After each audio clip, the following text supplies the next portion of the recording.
لله كفى وسلام على عباده الذين اصطفى أما بعد أعوذ بالله من الشيطان الرجيم بسم الله الرحمن الرحيم حاميم والكتاب المبين إنا أنزلناه في ليلة مباركة إنا كنا منذرين فيها يفرح كل أمر حكيم أمرا من عندنا إنا كنا مرسلين رحمة من ربك إنه هو السميع العليم صدق اللہ مولانا العظیم۔ محترم دوستو بزرگو، جمعہ کی نماز میں الحمدللہ شب برات یعنی 15ویں شعبان کی رات جو ہے اس کی فضیلت بالتفصیل آپ حضرات کے سامنے آ چکی ہے۔ الحمدللہ اللہ تبارک و تعالیٰ نے یہ رات ہمیں نصیب فرمائی، اس کے ساتھ ساتھ اس کی قدردانی کی توفیق بھی عطا فرماوے۔ عزیزان گرامی قدر، یاد رہیں بہت سارے ہمارے احباب جو تھے گزشتہ سال اس رات میں ہمارے ساتھ شریک تھے، آج وہ ہمارے ساتھ نہیں ہیں۔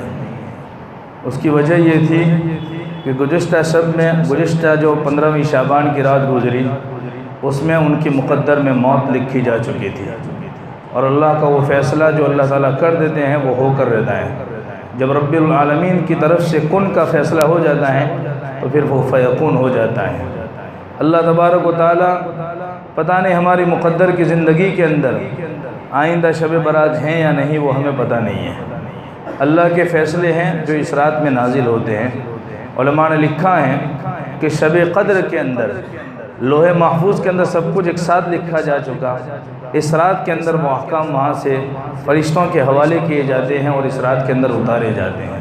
اللہ تبارک و تعالیٰ آسمانی دنیا پر آتے ہیں اس رات کے اندر۔ 5 راتیں ایسی ہیں جس کے اندر دعائیں قبول ہوتی ہیں، اور اللہ تبارک و تعالیٰ آسمانی دنیا پر آ کر نزول فرماتے ہیں پہلے آسمان کے اوپر، اور بندوں سے مخاطب ہوتے ہیں۔ وہ 5 راتیں شب برات ہیں، عیدین کی رات ہیں، رجب کی پہلی رات ہیں، اور شب برات ہیں، شب قدر ہیں، اور عیدین کی راتیں ہیں، رجب کی رات ہیں۔ تو یہ اللہ تبارک و تعالیٰ کے نزدیک یہ راتیں ہیں۔ بلکہ قرآن کریم میں وَلَيَالٍ عَشْرٍ، پہلی ذی الحجہ سے لے کر 9ویں ذی الحجہ تک کی جو راتیں ہیں، 10ویں ذی الحجہ تک، ان راتوں کو بھی شمار کیا ہے۔ ایک قول یہ بھی ہے۔ تو بہرحال کچھ اللہ تبارک و تعالیٰ کے یہاں کچھ ایام مقبول ہوتے ہیں، جیسے رمضان مبارک کے ایام ہیں کہ دنوں میں سب سے فضیلت والے دن جو ہیں وہ رمضان مبارک کے ایام ہیں۔ ایسے ہی راتوں میں مبارک راتیں جن کی فضیلت آئی ہیں وہ یہ راتیں ہیں۔ اللہ تبارک و تعالیٰ ان راتوں کی قدردانی کی توفیق عطا فرمائے۔ اللہ کے سامنے گرگرائیں، منائیں اللہ تعالیٰ کو۔ اللہ کی طرف سے جو حالات آتے ہیں، ہمارا ایمان ہے والقدر خیرہ وشرہ من اللہ تعالیٰ، جتنی اچھی چیزیں اترتی ہیں یا ہمارے حق میں آتی ہیں وہ اللہ ہی کی طرف سے آتی ہیں، جتنی برائی آتی ہیں وہ اللہ ہی کی طرف سے آتی ہیں۔ اللہ تبارک و تعالیٰ خیر و شر کے اوپر قادر ہیں۔ ہم اپنے اللہ کے سامنے گرگرا کر اپنے اللہ کو منا لے میں کہ اللہ ہم تیرے بندے ہیں، اور تیرے بندے اتنے کمزور ہیں کہ وہ ان جو حالات ہیں ان کو برداشت نہیں کر پاتے، اللہ انہیں رحمتوں سے بدل دے گے۔ جیسے بیمار ہوتا ہے، حضرت حاجی امداد اللہ مہاجر مکی رحمۃ اللہ علیہ ایک مرتبہ بیماری کے خوب فضائل بیان فرما رہے تھے کہ بیمار آدمی رحمت ہوتا ہے، بیماری رحمت بن کر آتی ہے، اس کے اوپر حالات نہیں ہوتے، جب موت آتی ہے تو وہ بالکل پاک صاف ہو کر دنیا سے رخصت ہوتا ہے۔ یہ سارے فضائل بیان ہو رہے تھے۔ اتنے میں ایک آدمی آیا جو سر پر کالی پٹی باندھے ہوئے اور روتا چلاتا، حضرت دعا کیجئے، بہت سارے دنوں سے میں پریشان ہوں، میرا درد سر ختم نہیں ہو رہا ہے۔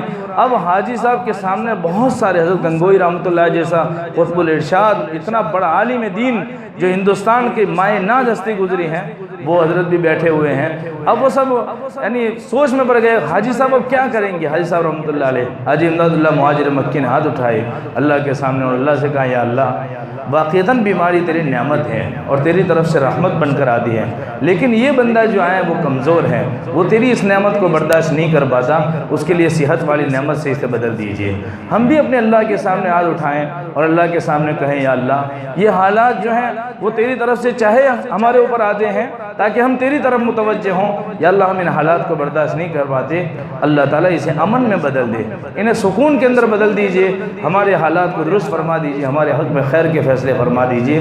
یہ مبارک بات راتیں ہیں، ان راتوں کے اندر کوئی مخصوص طریقے نازل نہیں ہوئے کہ اس طریقے سے عبادت کرو، اس طریقے سے عبادت کرو، کوئی بھی عبادت کر سکتا ہے۔ سب سے بہترین عبادت یہ لکھی ہے کہ اپنی زندگی میں ہماری کوئی نماز قضا ہوئی ہے تو ان نمازوں کو قضا کریے، سب سے بڑی عبادت۔ اس کے بعد اگر آدمی پڑھنا چاہے تو صلاۃ التسبیح ہے اور دوسری جو تہجد وغیرہ، پہلے نمبر پر جو ہیں وہ قضاء عمری ہیں اپنی زندگی کے، اور اس کا طریقہ یہ ہے کہ اگر ہمیں یاد نہیں ہے کہ کون سی نماز ہماری قضا ہوئی، یا اللہ زندگی میں جو سب سے پہلی میری قضا ہوئی فجر کی نماز، جو سب سے پہلی قضا ہوئی وہ قضا کرتا ہوں، پھر وہ ایک قضا ہو گئی، پھر واپس یا اللہ میری زندگی میں جو سب سے پہلی قضا ہوئی وہ قضا کرتا ہوں۔ تو ایسے ایسے جب دل کو اطمینان ہو جائے کہ میری زندگی میں اب کوئی نماز قضا نہیں رہی، اب آپ بھی ترتیب نماز پڑھتے جائیے، آپ صاحب ترتیب بن جائیں گے۔ عزیزو، اللہ تبارک و تعالیٰ سے قرب کی یہ راتیں ہیں، اللہ کو منانے کی یہ راتیں ہیں، اللہ تبارک و تعالیٰ ایسی راتوں کے اندر بخشش فرما دے ہیں۔ پہلی آسمان پر آ کر اعلان فرماتے ہیں کوئی مغفرت طلب کرنے والا میں اس کے توبہ قبول کروں، ہے کوئی مجھ سے مانگنے والا رزق کا طالب جس کو میں عطا کروں، اس کو رزق دوں، اللہ تبارک و تعالیٰ کہتے ہیں، ہے کوئی مدد چاہنے والا جس کی میں مدد کروں۔ اگر اللہ تبارک و تعالیٰ کے سامنے ان بندوں کی آہیں پہنچتی ہیں، سسکیاں پہنچتی ہیں، اللہ تبارک و تعالیٰ انہیں دے دیتے ہیں جو بندہ وہ مانگتا ہے۔ علماء نے لکھا ہے کہ بندہ توبہ کی نیت سے سجدے میں جا کر ایک آنسو بہاتا ہے، ایک آنسو، اللہ تبارک و تعالیٰ کی ساتویں زمین تک، زمین کو ساتویں حصے تک ٹھنڈک پہنچتی ہے اس توبہ کے ایک قطرے سے۔ توبہ کی نیت سے بہایا جانے والا آنسو کا ایک قطرہ ساتویں زمین تک ٹھنڈک کو محسوس کر دیتا ہے، کروا دیتا ہے۔ میرے عزیزو، کتنا قیمتی قطرہ ہے۔ دو قطرے ایسے ہیں، دو قطرے جن کی فضیلت آئی، ایک قطرہ جو شہید کے خون کا قطرہ ہوتا ہے، اور ایک توبہ کرنے والے کا آنکھ سے گرنے والا آنسو کا قطرہ۔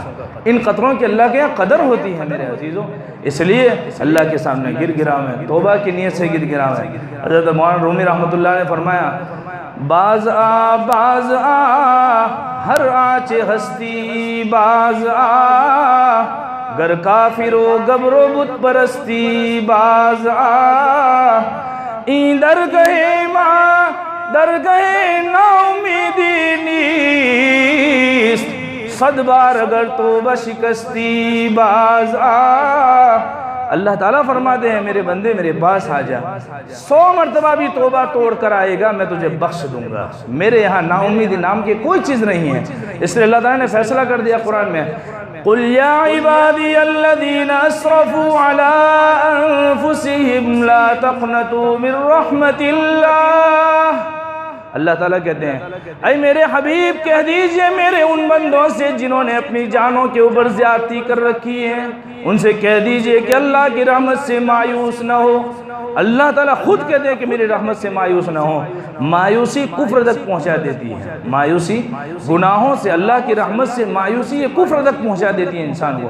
ہمارے اللہ کی رحمت، وَرَحْمَتِي وَسِعَتْ كُلَّ شَيْءٍ، اللہ فرماتے ہیں میری رحمت ہر چیز کو وسیع ہے۔ اللہ کی رحمت ہر چیز کو، چاہے ساری کائنات نافرمان بن جاوے اور ساری کائنات کو اللہ تعالیٰ بخش دے وے۔ علماء نے اس کی مثالیں لکھی ہیں کہ سمندر کے اندر سوئی ڈبونے پر اس کے نوک کے اوپر جو پانی کا ایک بوند اوپر آئے گا اتنی بھی رحمت میں کمی نہیں ہوتی اللہ تعالیٰ۔ یہ سمجھانے کے لیے ہے میرے عزیز، یہ سمجھانے کے لیے مثال ہے، ورنہ اللہ کی رحمت میں تو اتنی بھی کمی واقع نہیں ہوتی۔ اللہ کی رحمت بہت وسیع ہے۔ حضرت سیدنا عبد القادر جیلانی رحمۃ اللہ علیہ اللہ کی رحمت کو 40 سال تک بیان کرتے رہے، 40 سال تک لگاتار اللہ کی رحمت، اللہ کی رحمت۔ 40 سال کے بعد ایک مرتبہ یہ سوچا کہ اللہ کے یہ بندے کہیں باغی نہ بن جاویں، اللہ کی رحمت، اللہ جیسے ہم لوگ بھی بول دیتے ہیں نا کہ اللہ بہت بڑا ہے، معاف کرنے والا ہے، کرتے جاؤ، ایسا نہیں میرے عزیزو، یہ تو اللہ کی رحمت پر جرأت کہلاتی ہے۔ پھر اللہ تبارک و تعالیٰ ایسے بندوں کو کبھی معاف نہیں کرتے جو ایسی جرأت کرتے ہیں، گناہوں کے اوپر جرأت کرتے ہیں۔ تو اللہ تبارک و تعالیٰ کی رحمت کو 40 سال بیان کرنے کے بعد حضرت نے ایک مرتبہ سوچا کہ لاؤ اب اللہ کے غضب کو بیان کروں۔ اللہ کا غضب کیا چیز ہے؟ رات کو سوئے تو اللہ تعالیٰ خود خواب میں آئے اور خواب میں آ کر کہنے لگے عبد القادر کیا میری رحمت ختم ہو گئی جو آپ نے غضب کو بیان کرنے کی ٹھان لی؟ اللہ تعالیٰ کو اتنا پیار ہے اپنے بندوں کے اوپر اللہ اپنے بندوں کو بخشنے کے لیے اتنے تیار ہیں، صرف بندوں کی طرف سے کچھ ہونا چاہیے۔ کہتے ہیں 2 ہاتھ سے تالی بجتی ہے، 1 ہاتھ سے کبھی نہیں بجتی، یہ ایک جملہ مشہور ہے۔ تو اللہ تبارک و تعالیٰ کو ہماری پیاس بتلانی ہے، ہمیں کتنی امید ہے آپ سے۔ حضرت عمر رضی اللہ تعالیٰ عنہ سے پوچھا گیا کہ ایمان کسے کہتے ہیں؟ حضرت عمر نے فرمایا امید اور خوف کے درمیان کی چیز ایمان ہے۔ حضرت عمر فرماتے تھے کہ اگر اعلان ہوگا کل قیامت کے دن کہ ساری کائنات کی بخشش ہوگی، صرف ایک کی نہیں ہوگی، حضرت عمر کہتے ہیں کہ مجھے خطرہ ہے کہیں وہ میں نہ ہوں۔ اور اگر اعلان ہو جائے کہ سب کی بخشش، کسی کی بھی بخشش نہیں ہوگی، صرف ایک کی بخشش ہوگی، تو مجھے امید ہے کہ وہ میں ہوں گا۔ اس کا نام ایمان ہے میرے عزیزو۔ امید اور خوف دونوں چیزیں، اللہ سے امید بھی ہونی چاہیے، اللہ کا خوف بھی ہونا چاہیے۔ بند کمرے کے اندر انسان گناہ کرتا ہے تو یہ خوف نہیں ہوتا میرے عزیزو۔ یوں ظاہر میں اگر کوئی گناہ کرتا ہے تو اس کو خوف رہتا ہے تھوڑا بہت۔ بند کمرے کے اندر علماء نے لکھا ہے کہ ایک آدمی بند کمرے کے اندر کوئی گناہ کر رہا ہے اور پردہ ہلتا ہے، پردہ اس کی آواز سے اگر وہ چونکتا ہے تو اللہ تبارک و تعالیٰ کو بہت غصہ آتا ہے ایسے آدمی کے اوپر کہ تو بند کمرے کے اندر جب پردے کے ہلنے سے جب خوف کھاتا ہے تو میری ذات سے کیوں خوف نہیں کھاتا گناہ کرتے ہوئے؟ میری ذات سے تجھے کیوں خوف نہیں؟ بہت بڑا کبیرہ گناہ سے بھی خطرناک گناہ ہے یہ کہ بند کمرے کے اندر گناہ کرتے ہوئے انسان پردے کے ہلنے سے ڈر جائے۔ اللہ کا خوف نہیں ہے، پردے کا خوف ہے، ہل رہا ہے تو میرے عزیزو اللہ تبارک و تعالیٰ سے گر گراویں اس کے سامنے، توبہ کریں، بندگی کریں اللہ کی، راتوں کو روئیں اللہ کے سامنے، گر گراویں، مساجد کو آباد رکھیں، گھروں کو آباد رکھیں، مسجدوں میں آ کر سونے کا ماحول نہ بناویں۔ دوسرے جو عبادت کرنے والے ہوتے ہیں ان کے لیے تنگیاں پیدا نہ کریں، ان کے لیے وسعتیں رکھیں۔ اگر کوئی عبادت کرنا چاہتا ہے، جگہ کی تنگی ہے، تو ہم اگر کبھی آرام کا تقاضا تو اپنے گھر پر چلے جائیں، مسجدوں میں آ کر سونے کا ماحول نہ بناویں۔ یہ اللہ کا مبارک گھر ہوتا ہے، اللہ کے گھر میں اللہ کی رحمتیں ہوتی ہیں اور غفلت کرنے والوں سے اللہ کی رحمتیں دور ہوتی ہے۔ تو سونے والا غافل آدمی کہلاتا ہے، تو سونے کا ماحول بالکل نہ بناویں۔ ہم عبادتیں کریں، عبادتوں کے لیے یہ گھر بنے ہوئے ہیں۔ عبادت کرنے سے نورانی مخلوق جو ہوتی ہیں ان کی صحبت ملتی ہے، اور صحبت صالح ترا صالح کند، نیک مخلوق جو ہوتی ہیں، نورانی مخلوق ہوتی ہے، ان کی صحبت میں رہنے سے اللہ تبارک و تعالیٰ ہمیں بھی نورانی بنا دے گا، ہمیں بھی نیک بنا دے گا۔ بدوں کی صحبت میں شیطانی ماحول، بازار کا ماحول ہے، بازاروں میں رہنے سے شیطانی ماحول میں رہنا نصیب ہوتا ہے، اور ایسے ماحول میں رہنے سے ان کی صحبت کا اثر ہوتا ہے، پھر وہ اثرات ہماری زندگیوں میں مرتب ہوتے ہیں۔ ان مبارک راتوں کے اندر اللہ سے اپنی تقدیر لکھواویں، پورے سال کی تقدیر لکھواویں، کیا چاہتے ہیں آپ اللہ سے، کیسا جینا چاہتے ہیں۔ لمبی عمر کو مانگنا بھی مستحب لکھا ہے علماء نے، شرط یہ ہے کہ آخرت کی تیاری کے لیے لمبی عمر مانگتا ہوں، یہ کہا ہے علماء نے۔ ایک آدمی حالات سے تنگ آ کر خودکشی کرنا چاہتا ہے، حرام ہے ایسی موت، حالات سے تنگ آ کر موت مانگنا حرام ہے، لیکن آدمی آخرت کی تیاری کے لیے لمبی عمر مانگے۔ حضرت سلمان فارسی رضی اللہ تعالیٰ عنہ نیک نیت کے ساتھ اپنے علاقے سے فارس سے نکلے، اور ان کے اندر طلب تھی، طلب دین کے خاطر۔ اللہ نے اس موسم کے اندر ان کو 225 برس کی عمر عطا فرمائی، تو معمولی چیز نہیں ہے۔ ایسی راتوں کے اندر چند لوگ ایسے ہیں، ابھی میں کتاب کا مطالعہ کر رہا تھا مغرب بعد، جس میں میں نے دیکھا کہ چند لوگ ایسے ہیں جن کی بخشش نہیں ہوتی، اس میں سب سے پہلے کافر ہیں۔ اللہ تعالیٰ ہر چیز کو معاف کر دیں گے، ہر گنہگار کو معاف کر دیں گے، کافر کو ہرگز، مشرک کو ہرگز معاف نہیں کریں گے۔ ازار لٹکانے والا، ماں باپ کا نافرمان، شرابی، زانی آدمی، طبلہ بجانے والا، گٹار بجانے والا، میوزک بجانے والا، ایسے لوگوں کی اللہ تعالیٰ ہرگز بخشش نہیں فرما دے۔ میرے عزیزو، موبائل کو تاکچے میں رکھ دینا آج کے دن، اور زندگی بھر کی نیت کر لینا کہ ہم ایسے، یعنی جو رنگ ٹون ایسی رکھتے ہیں، ہمارے رنگ ٹون بھی ایسی اب تو پتہ نہیں کیسے کیسے رنگ ٹون رکھتے ہیں، کیا ہمیں ملتا ہے۔ میرے عزیزو، جب قرآن اور ایسی نظمیں وغیرہ رکھنے سے منع کرتے ہیں، سیدھی سادھی ضرورت ہے ہماری، تو ضرورت کے مطابق اس کو استعمال کرنا چاہیے۔ کوئی اذان رکھ دیتا ہے، کوئی نعت رکھ دیتا ہے، کوئی حدیث رکھ دیتا ہے، اور اس کے علاوہ کوئی گانے بجانا، پھر کالر ٹون کے اوپر گانے سیٹ کرتے ہیں۔ جتنے لوگ تمہارے اس رکھنے کی وجہ سے گانے سنیں گے، سب کا گناہ تمہیں ہوگا۔ کالر ٹون رکھنے والے کو گناہ ہوگا اس کا، جتنے گناہوں میں مبتلا ہوں گے۔ اس لیے میرے عزیزو، ان چیزوں سے پرہیز کریں۔ اللہ کی رحمت کے دن ہیں، رحمتوں کو مانگیں اللہ سے۔ ان برائیوں کے اندر اگر ہم مبتلا ہیں، جو صفات میں نے بیان کی کہ ان صفات کے اندر آدمی اگر ہے مبتلا تو اس کی بالکل بخشش نہیں ہوتی۔ اگر کوئی ہے قطع رحمی کرنے والا، جس کے رشتہ داروں کے ساتھ قطع تعلق ہوئے پڑے ہیں، وہ آج جامع ابھی یہاں سے سیدھے اور اپنے رشتہ داروں سے صلح کر لیں۔ اللہ تبارک و تعالی حدیث پاک میں ہے، نبی کریم صلی اللہ علیہ وسلم نے فرمایا سل من قطعت واعف عمن ظلمت واحسن الی ما اساء الیک۔ آپ سے جو توڑ پیدا کر رہے ہیں اس سے آپ جوڑ پیدا کیجئے، آپ انہیں معاف کر دیجئے جن کی طرف سے آپ پر زیادتی ہوئی ہے، آپ ان کے ساتھ اچھائی کا سلوک کیجئے جن کی طرف سے آپ کے ساتھ برائی کا سلوک ہوا ہے۔ یہ صفات اگر ہم نے اپنا لی ہیں، یاد رہے میرے بھائیو، سچے پکے مومن ہیں آپ، سچے پکے مومن ہیں جن کے اندر یہ صفات آتی۔ اور اللہ کے نبی علیہ السلام فرماتے ہیں قیامت کے دن اعلان ہوگا، جو صلہ رحمی کرنے والے ہیں، جو جھکتے ہیں سامنے سے، ان کے لیے اعلان ہوگا۔ صلہ رحمی خود اعلان کرے گی الا من وصلنی وصلہ اللہ، اللہ تعالیٰ سے کہیں گی اللہ اس نے مجھے جوڑا تھا تو اس کو اپنے سے جوڑ دے۔ الا من قطعنی قطعہ اللہ، قطع رحمی اعلان کرے گی اے اللہ اس نے مجھے توڑ دیا تھا تو اس کو اپنے سے توڑ دے، دور کر دے۔ مجمع میں سے کوئی نہیں چاہتا جسے اللہ توڑ دے اپنے سے، مجمع میں سے ہر ایک کی چاہت ہے کہ اللہ اسے جوڑ لے اپنے سے۔ میرے عزیزو، اگر کسی کے ساتھ یہ ایسے معاملات ہوئے بنے ہیں، نیت کریں ابھی دل میں، یہاں سے اٹھیں گے اور جائیں گے۔ ایک آدمی اللہ کے راستے میں گیا 4 مہینے، جب وہ واپس آئے میں کارگزاری لینے بیٹھا 4 ماہ کی، تو میں نے اس سے پوچھا کیا فائدہ ہوا جماعت میں جانے سے؟ کہا 10 سال سے میں اپنے ماں باپ کے ساتھ نہیں بات کر رہا تھا، میں نے کچھ فضائل سنے تھے تعلیم کے اندر، میں نے وہیں سے فون کیا تھا اپنی ماں کو اور اپنے باپ کو کہ وہ بھی چونک گئے تھے کہ 10 سال کے بعد ہمارے بیٹے کی آواز کان میں آ رہی ہے۔ 10 سال کے بعد انہوں نے اس وقت سلام کلام کر لیا، جیسے ہی کارگزاری ختم ہوئی کہ میں سیدھے اپنے ماں باپ کے پاس جاؤں گا، پہلے بعد میں اپنی اہل اولاد کے پاس جاؤں گا۔ میرے عزیزو، یہ فائدے ہیں ان احادیث کی باتوں سے۔ میں صرف اس نیت سے کھڑا ہوا ہوں، ورنہ میرے دل میں تھا کہ اس جمعہ میں تو ہو گئی یہ بات، لیکن پھر بھی ایک آپ سے ہمدردی، آپ سے خیرخواہی کے جذبے سے کھڑا ہوا ہوں۔ اگر کوئی ایسے معاملے بنے ہوئے ہیں، چگل خور آدمی، لگائی بجھائی کرنے والے، ہم نے کسی کے درمیان اگر لگائی بجھائی کر کے کسی کے رشتے توڑ دیے ہیں اور ادھر کی بات ادھر، ادھر کی بات ادھر کر دی ہیں اور اس سے لڑائی جھگڑے ہوئے ہیں، ان سے جا کے معافی مانگ لیجئے، اللہ تبارک و تعالیٰ آپ سے راضی ہو جائے گا۔ اللہ ہمیں عمل کی توفیق عطا فرمائے، ان راتوں کی قدردانی کی توفیق عطا فرمائے۔ شعبان کا مہینہ نبی اکرم صلی اللہ علیہ وسلم نے فرمایا میرا مہینہ ہے، اللہ کے نبی علیہ السلام نے فرمایا شعبان کا مہینہ میرا ہے اور رمضان اللہ کا مہینہ ہے۔ اللہ تبارک و تعالیٰ نے شعبان کو مقدمے کے طور پر بھیجا ہے تاکہ رمضان کی تیاری کر لے۔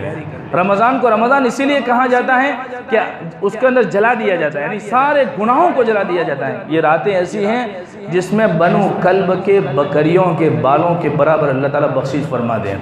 بنو کلب کے بکریوں کے بالوں، قبیلہ بہت بڑا قبیلہ، اس میں پھر ڈیوائیڈ ہوتے، جیسے ہماری برادری گھانچی برادری، پھر اس میں خاندان ہے سارے، ایسے ہی بنو کلب بہت بڑا عرب کا قبیلہ تھا، اس میں پھر قبائل چھوٹے چھوٹے اور اس کے افراد اتنے زیادہ، ایک ایک آدمی اس قبیلے کا، ایک ایک آدمی 1000 بکریوں کا مالک تھا۔ کتنی بڑی بخشش اللہ تبارک و تعالیٰ کی طرف سے ہوتی ہیں۔ اللہ سے مانگے کہ اللہ تعالیٰ ہمارا شمار جن کی اللہ بخشش کرنے والے میں اس میں ہو جائے ہمارا شمار۔ مانگیں گے بھائی، قدردانی کریں گے انشاءاللہ۔ اللہ ہمیں ان راتوں کی قدردانی کی توفیق عطا فرمائے، آنے والے مبارک ایام میں اس کی قدردانی کی توفیق عطا فرمائے۔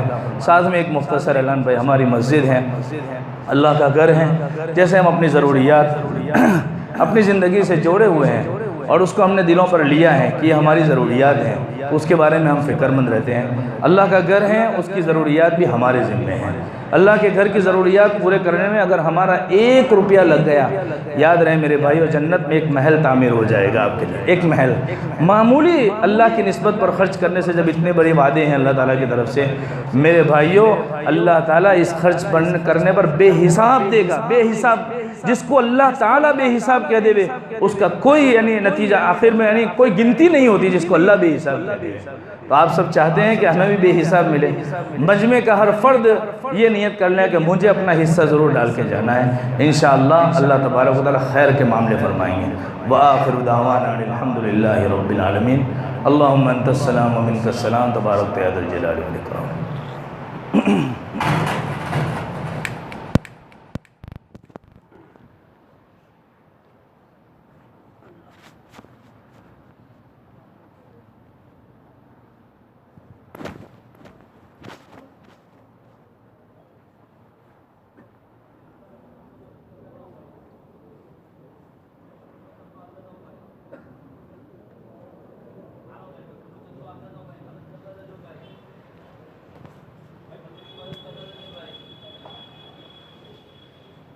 આલતા તો જો ભાઈ મતલબ ચંદો આલતા તો જો ભાઈ ચંદો આલતા